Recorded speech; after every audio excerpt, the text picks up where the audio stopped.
Olá, o Viva Saúde desta semana fala sobre os exercícios aeróbicos na manutenção da saúde e na qualidade de vida.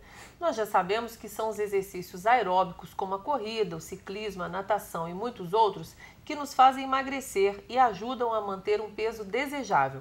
Mas qual o limite dos exercícios para a saúde? Como vencer a preguiça de começar e como perceber os exageros que acabam prejudicando a saúde e o equilíbrio mental? Para falar sobre isso, nós convidamos o educador físico Adelon Mota. Ele é formado em Educação Física pela UFV e pós-graduado em Treinamento Esportivo, com ênfase em Musculação pela UFMG. Olá, Mota, o que é um exercício aeróbico?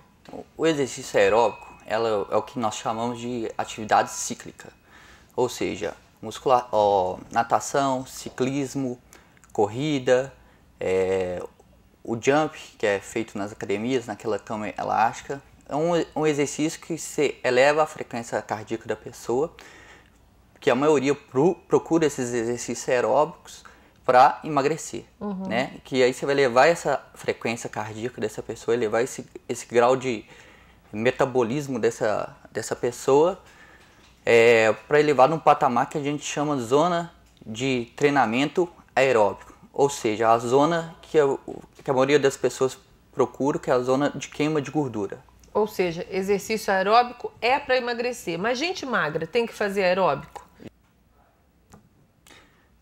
É extremamente importante todas as pessoas, né, fazerem o exercício aeróbico, que além de emagrecer, ajuda a baixar a taxa de glicose sanguínea, ajuda a baixar a taxa de colesterol ruim e... Além do mais, né, além do colesterol ruim, o colesterol ruim que leva? Leva uma pressão arterial mais alta. Aí abaixa também um pouco a taxa da pressão arterial. Consequentemente, a frequência cardíaca também de repouso dessa pessoa, né? Então, todo mundo deve fazer pelo menos quantas vezes de exercício aeróbico por semana? Há uma outra pergunta. Caminhar é um exercício aeróbico?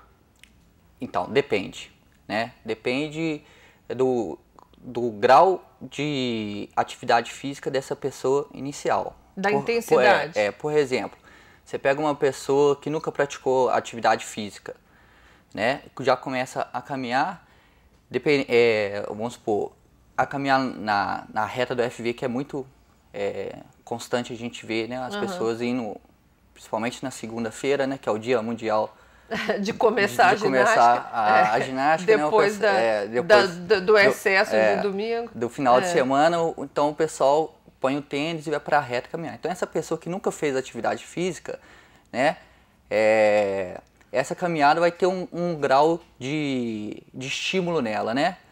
Agora eu não posso te afirmar se ela está atingindo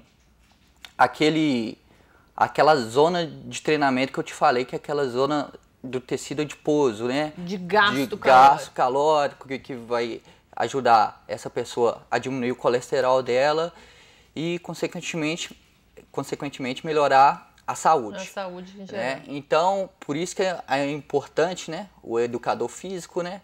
O papel do educador físico para essa pessoa, né? Porque ele que vai, na verdade, planejar o treinamento dessa pessoa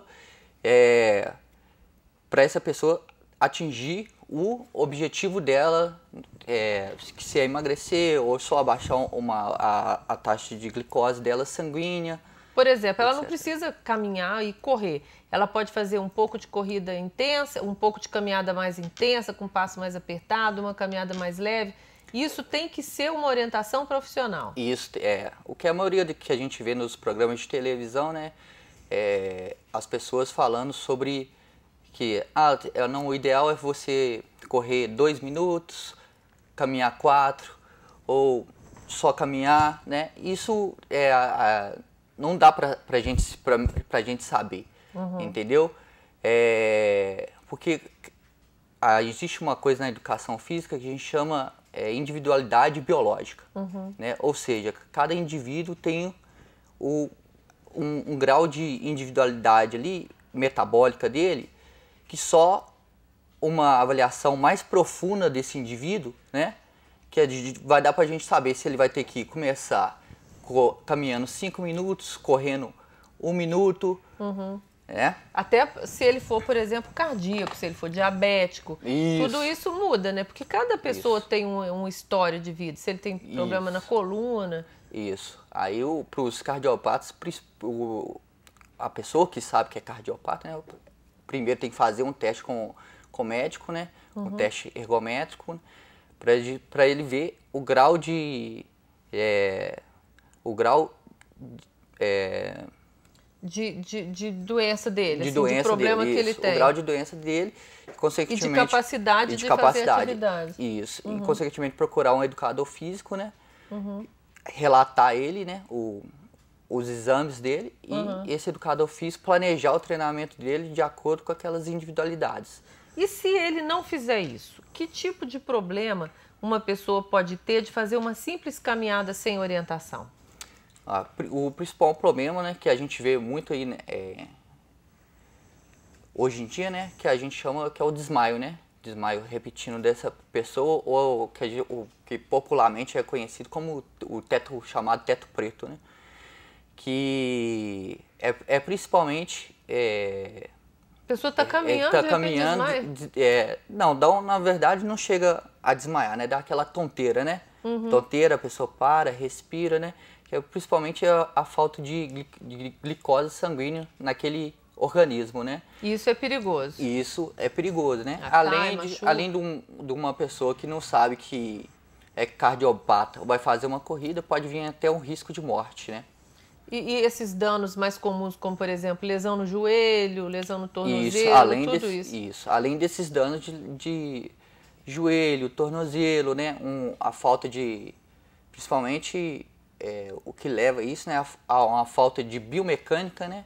Que isso o educador físico ele estuda na universidade, né? A biomecânica do movimento, né?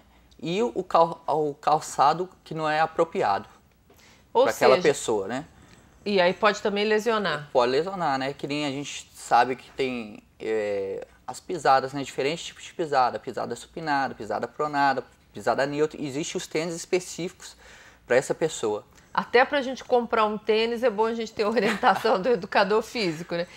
Já aconteceu comigo, eu já usei tênis errado e me causou problema. Com certeza. Ou de um fisioterapeuta, né? Existe um exame que é feito, né? Que chama F-Scan, que mede, que afere, né, a pressão do seu pé na hora da pisada, né? Que é bem bacana também das pessoas procurar saber sobre esse teste de pisada, né? Chama teste de pisada. Então, para eu começar a fazer uma caminhada, ainda que seja uma inocente caminhada, muito mais fazer, por exemplo, um spinning, uma coisa mais dramática assim numa academia, tem que procurar um educador físico. Tem que procurar essa orientação, porque isso é qualidade. Isso é qualidade, né? Inclusive essas aulas de spin, de jump, essas aulas que são feitas em academias, né? A academia que tem uma qualidade, né, de atendimento ali, ele existe um planejamento dessas aulas, entendeu? Existe um planejamento mensal e dentro desse planejamento mensal o semanal, e dentro desse semanal existe de cada sessão de treino. Ou seja, de cada dia de treino. Ou seja, a gente sempre fala aqui que essa orientação profissional é muito importante, né? Você fazer um spinning numa academia sem orientação, você está correndo risco de vida. Nossa, seríssimo risco de vida. É muito perigoso. Muito, porque o spinning é uma atividade assim, bastante intensa, né? Ele eleva bastante a frequência cardíaca da pessoa. Então, se esse planejamento não for bem feito dentro... Não tiver uma orientação boa, pode causar sérios danos. Pior do que às vezes ser sedentário. Isso. O Viva Saúde faz um pequeno intervalo, mas nós voltamos já continuando esse assunto. É um instante só.